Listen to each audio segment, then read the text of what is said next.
Loom knit the garter drop stitch pattern just like this one here. It is an elongated stitch that shows up the yarn beautifully, whether you're working in the round or you want to work on a flat loom. You can work this in a flat panel back and forth. You can also connect it and work it all the way around. We're going to work on this today. It doesn't matter if you have a small gauge loom like this or something much larger. Today on GoodKnit Kisses. Welcome to GoodKnit Kisses. We're all about helping you stitch your love and love your stitches.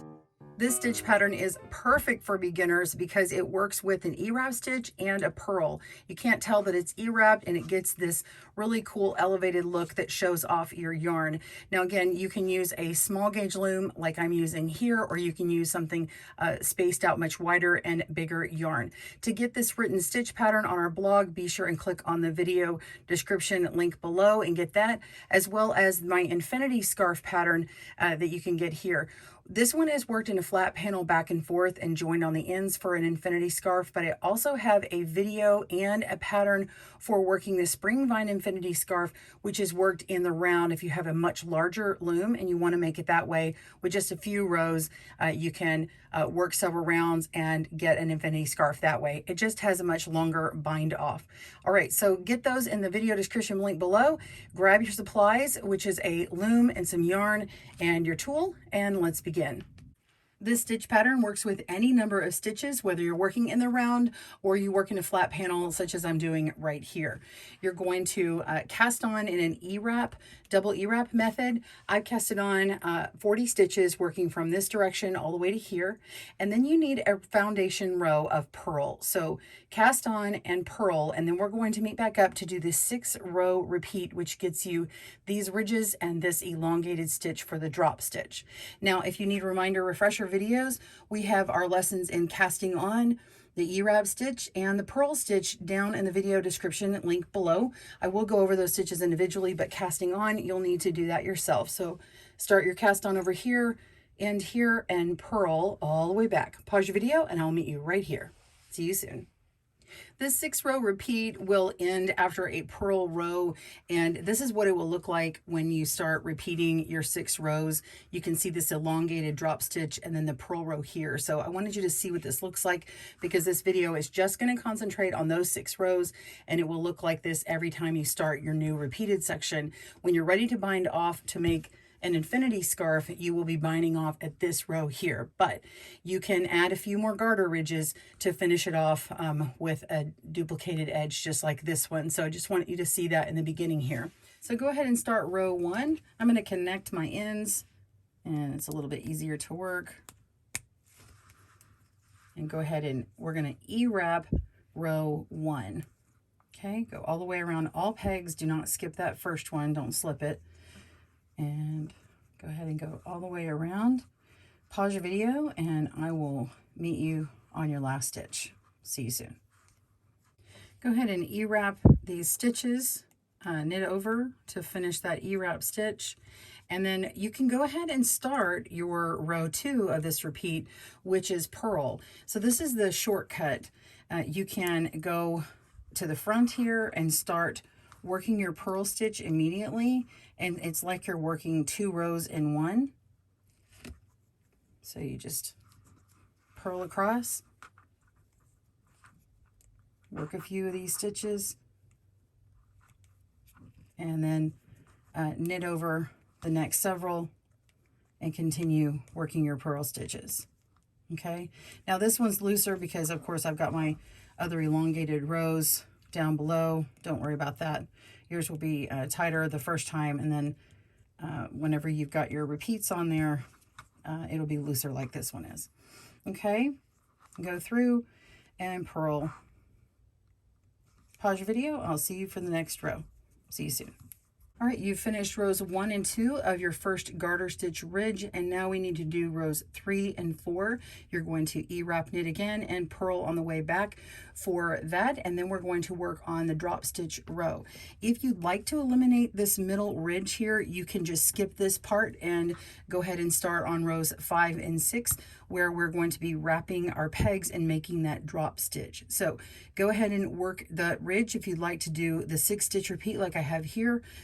E-wrap knit down, purl back, pause your video, and I will meet you back at this step. See you soon. All right, we're ready for row 5. You're going to start by E-wrapping the first stitch. So E-wrap knit off, and then we're going to wrap this peg 3 times. So we're going to wrap 1, 2, 3 times, and then go to the next peg. You're going to repeat that. Knit 1, which is with an E-wrap. You can use a U-wrap knit, but I suggest doing the E. And then you're going to wrap that peg 3 times. 1, 2, 3. Now you can wrap them more than that to get a much longer stitch. Sometimes it just depends on how tall your pegs are and your yarn thickness, so keep that in mind. And you can feel free to make that pattern go a little bit longer by adding an extra wrap. Just make sure you have the same amount of wraps on all of these to get an even look. All right, so knit 1 and wrap that same peg 3 times. Go to the next peg, knit it, and wrap it 3 times. Continue all the way down. Pause your video when you get to the last stitch and we'll work that together. See you soon. All right, so you're going to keep going until you get to the very last stitch, and go ahead and just E-wrap knit that one and do not wrap it. So what we're going to do now is for row 6, we're going to pull off all of these drop stitches and then pull down on our work and then purl across. So technically row 6 is actually just purling all stitches across, but you do need to drop these stitches. Now the reason why we don't work this last stitch is because once I pull off these drop stitches here and I get my work pulled down, I can elongate that very last stitch when my working yarn gets pulled when I pull down the previous row. So let me do a few of these. I'm just going to the very top stitch here and then flipping it over the top of my peg. All right, just like that, and getting these long stitches pulled in the back. You can also go to the back and pull them off this way. This is easier to see, like this, and then you just pop it off like that and continue going. Sometimes what I do is I just pop off one and then go and get the first ones done, and then I'll go to the front after I've done several, and then I'll just kind of flip them off with my finger. Okay, that sounds funny. But I'll just pull those like that, and then once I have several done like this, you can see how I'm going to pull it and it will elongate those stitches. Let me show you from the back here. Pulling it, see how it makes those now a much longer stitch here. Now don't worry, I just only did the 2 ridges here. That's why it's not the same height as this. I just wanted to show you what those 2 ridges look like if you eliminate that one. So when I pull this down here, you can see my working yarn is down at the ridges down below here, and it's elongated this stitch. So I'm going to take my working yarn and come up to the first stitch, and on this one I'm just going to pull on that first row, this row below. I'm going to pull on this one and elongate it, keep it elongated while I work the first stitch, as I want to make sure that my working yarn remains long on that first one. Let's pull this off, and we're going to purl this stitch and put it back on here. Okay, so it's really loose. Go ahead and work your next one, and you may need to just work the first few. They're all going to feel loose, but work the first few kind of loose and then pull down to make sure that you still have that elongated stitch. Otherwise it's going to kind of raise up. Now to contrast it with the needle version, the needle version doesn't pull down quite as nicely as that, and so it puts this little extra wounded part here, and it doesn't fully look as pretty as actually the Loom version does. See how pretty that looks? And this one, you kind of get a little bit of that garter stitch on the edge. So you can get a really pretty edge doing it this way. All right. So just continue by purling across your dropped stitches, and it will be loose. So you may want to pull down on your yarn here. Make sure you don't have anything bumping you and getting in the way and making these pull off. Okay, and then just do a few more as you go. I wouldn't pull all of them off at once, or this whole thing will come off the loom very easy.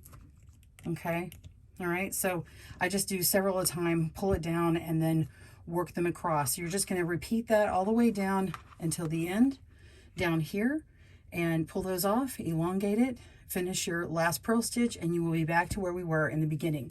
You'll just repeat those until you get to the length that you want. Be sure and click down to get the pattern to this one to see how many I did to make my infinity scarf.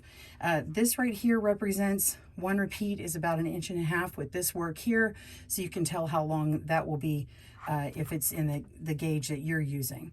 All right, did you like it? Give it a boop if you did. Like that video and hit the subscribe button if you enjoyed this video.